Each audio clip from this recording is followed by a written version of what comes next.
Good evening, gentle listeners and violent listeners.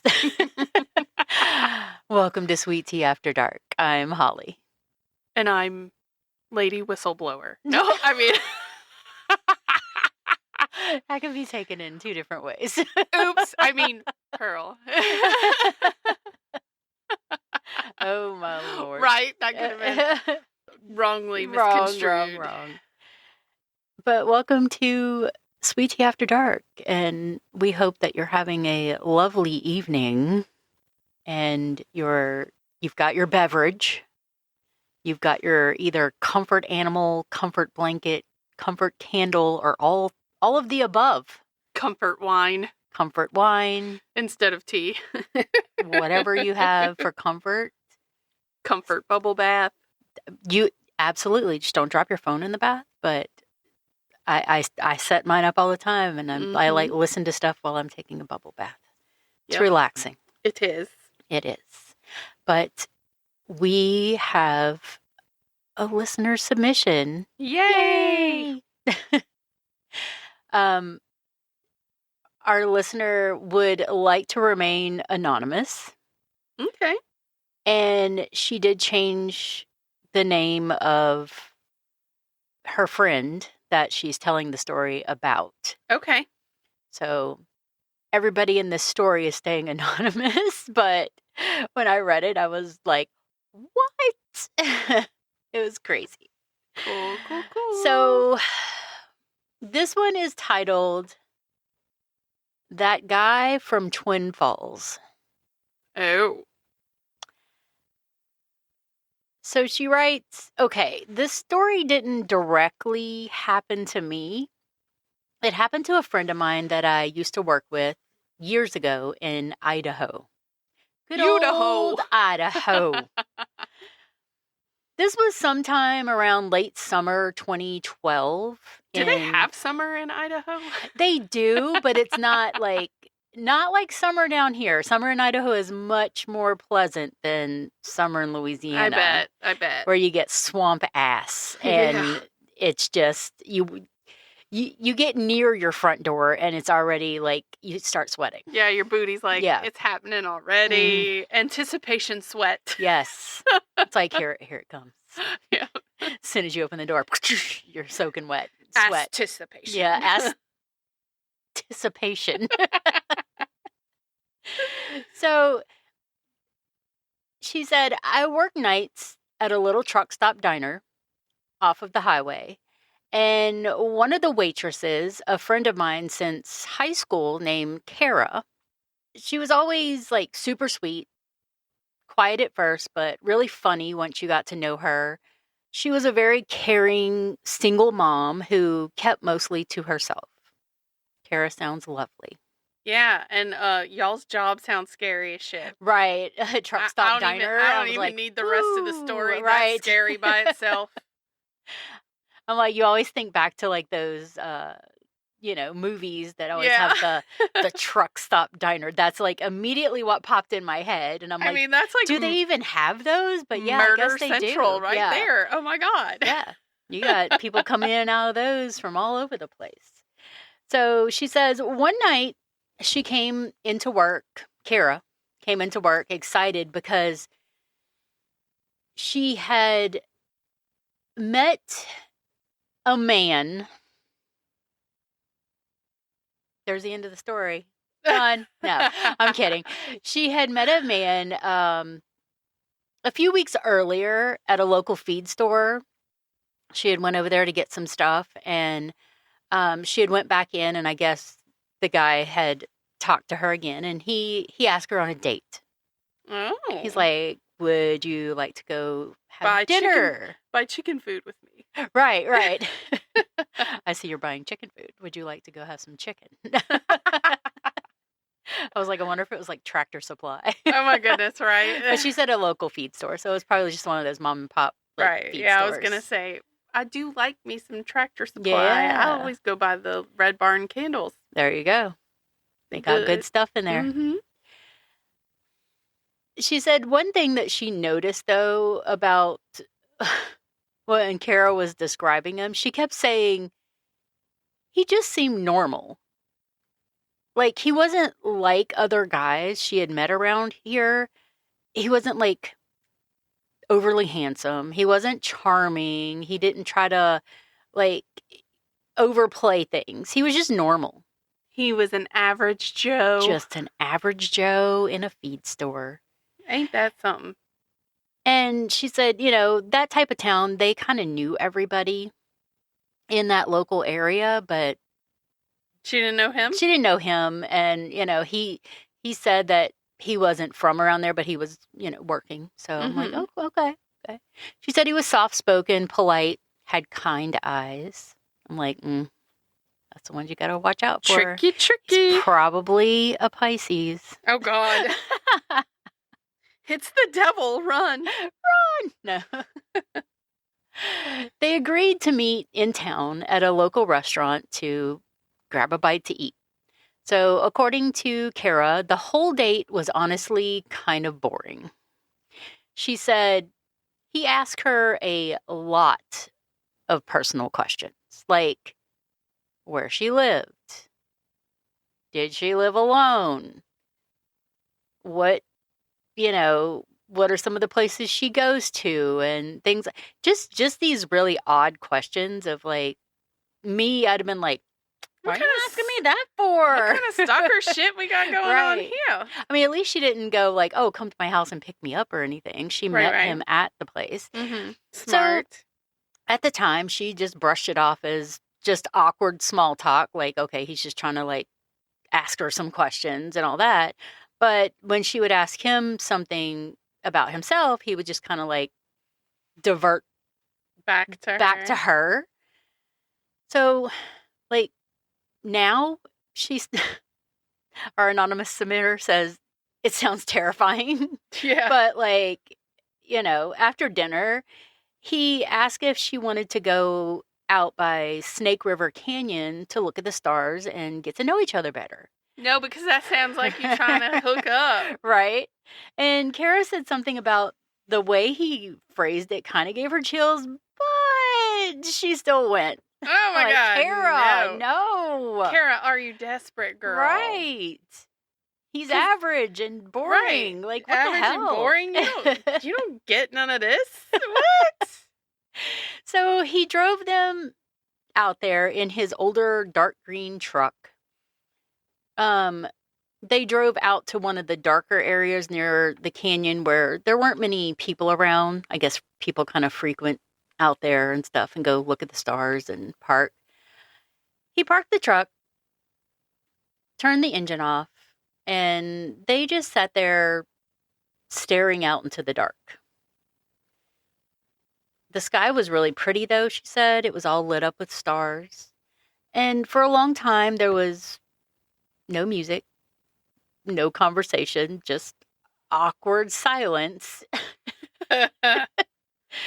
But then, completely out of nowhere, he asked her, do you think people know when they're about to die? Girl, run. Get out in the dark and run. Yeah. Kara said she was completely caught off guard and kind of laughed nervously because what else do you do when somebody asks you that? You grab the door handle and you get out as fast as you can like we did on Canal Street. Exactly. But she said he didn't laugh. He didn't smile. He just kept staring out into the night sky and said, I think their body knows before their mind does. She said at that point, Kara told her, I wanted to leave like yesterday. I would have left like yesterday. Right. On foot. She said, out of shape, out of breath. I don't care. Right. I'm out. I'd be like, through the desert or you whatever it is. No, I don't think it's a desert, but like it's a canyon. You could do rocks this. And all. Yep. She said, flip-flops, I don't care. My feet be bleeding when I get home. Kick them flip-flops off. That's noise. You can hear that. We barefoot and I don't feel anything. That's what I said. My feet be bleeding when I get home, but that's all right. That's okay. I'm alive. My feet are bleeding. She said the whole atmosphere inside the truck changed, but she was kind of scared at that point to upset him. So instead, she lied and said that her babysitter had to leave at 10 o'clock and she needed to get home. She said he turned and looked at her for a few seconds without saying anything. Then he smiled. I would have ran. This just gets worse. Everything about this is like, So at bad. that point, I would have started swinging. I don't know. I mean, if I'm not getting out, he is. Right. One of us is getting out of this truck. So then he smiled and said, probably a good idea you go home tonight. She told us later that the drive back felt wrong, heavy. Like she had narrowly avoided something she couldn't explain. Girl, you had narrowly avoided death. That's Yeah, you can explain it. It's called I almost got murdered. Even though nothing happened, he never threatened her. He never touched her.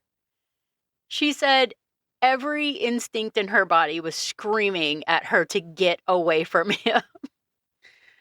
Oh, so he's just like, oh, look, I proved myself right. Her body knew before her mind did. Exactly. And that's the scary part. Yep, I answered the question. There you go. So Kara said that after, he had dropped her off back at the restaurant. She got in her car and she was like, she was out of there. She said that he texted her a few times over the next few days after that, but she ignored him.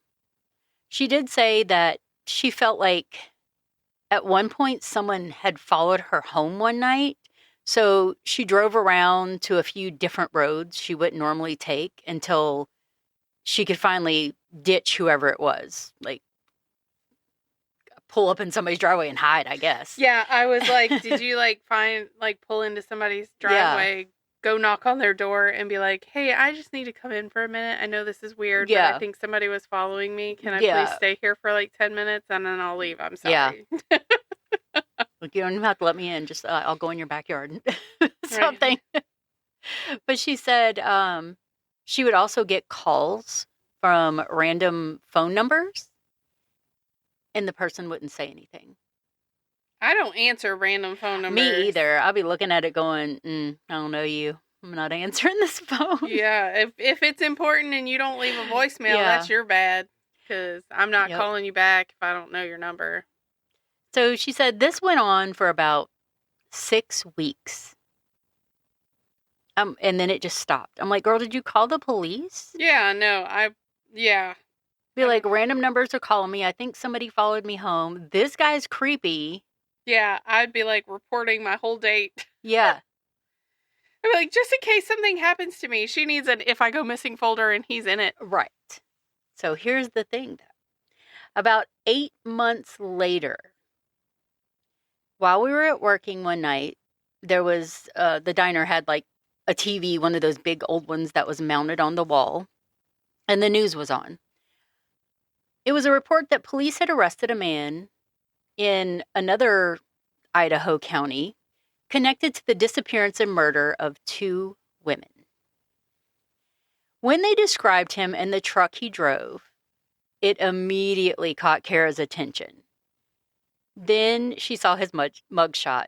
It was the same guy. Oh, my chits. She nearly passed out at work when she recognized him. She just started shaking and crying.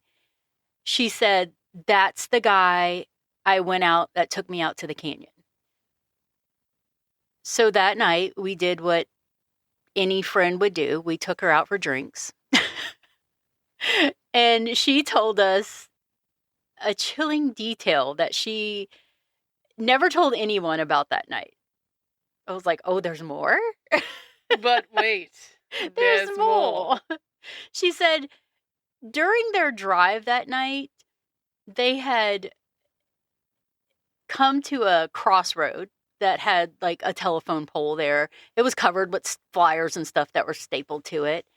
And there was a missing persons flyer with a woman on it. Kara said that he slowed the truck down, pulled over, like, looked at the flyer, and he said they always look in the wrong places. And honestly, that sentence has haunted me ever since. Because how many dangerous people walk around looking completely ordinary, completely normal, boring people? All the way average. And how many people only realize what they escaped after it's already too late for someone else? Like, that's insane. That is crazy. Also, you have to sit and wonder how they decide if you're it or you're not. Mm-hmm. Right. And I think his question was the test. What saved you? Maybe the thrill of the hunt saved him. Maybe if she would have ran, then that would have kicked in his, like, animal instinct and he would want to chase her down and kill her. Maybe. That's what I was thinking. So maybe good thing she didn't run. Yeah. She, like... So what you're saying is you and I would have been murdered. Yes. No. If we would have got caught. But maybe he knew that area. But again, she said that she had never seen the guy before around town. So yeah, I don't know, but that's freaking scary. Don't ever go to a dark canyon. Why would you do that? Why would you put yourself in that position anyway? Right. With somebody you just met and it's your first date. Yeah. First date. And you're a single mom. You have a child at home. Hell to the knob. We ain't going anywhere where there's not a bunch of other people. Yep. You out your crazy ass mind. Yep. But I guess she was like, oh, well, he's just this normal guy. He works at the feed store. People know him. I've seen him a couple of times. And now you've seen his ass on the news. Yep. And now he's done schmurdered somebody. Two that they know of, at least. So. Ooh, Lord. Serial killer. Well, we're glad you're still alive, Kara. Yeah. Hope you don't go to any dark places with strangers again. No. And thanks to our anonymous listener who sent us the story. We appreciate that because that gave me chills. Yeah. Yeah. Like, big time chills. I'd have been like, one with the rocks and the snakes and whatever else was in that canyon, but not that guy. The coyotes.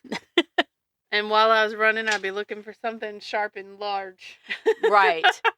In the dark. Like, I must find something. I need a weapon because I'm going to run out of breath. Right. And he's going to catch up.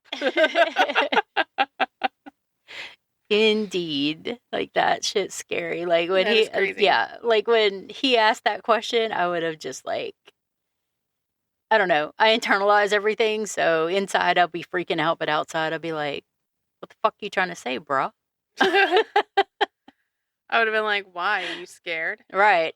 Exactly. You should be. Do you get a bad vibe from me? Are you scared, brah? Do I freak you out? Because you fucking freak me out. Do you want me to freak you out? Are you into that? No, right? Oh my god, it's like that freaking video I sent you today.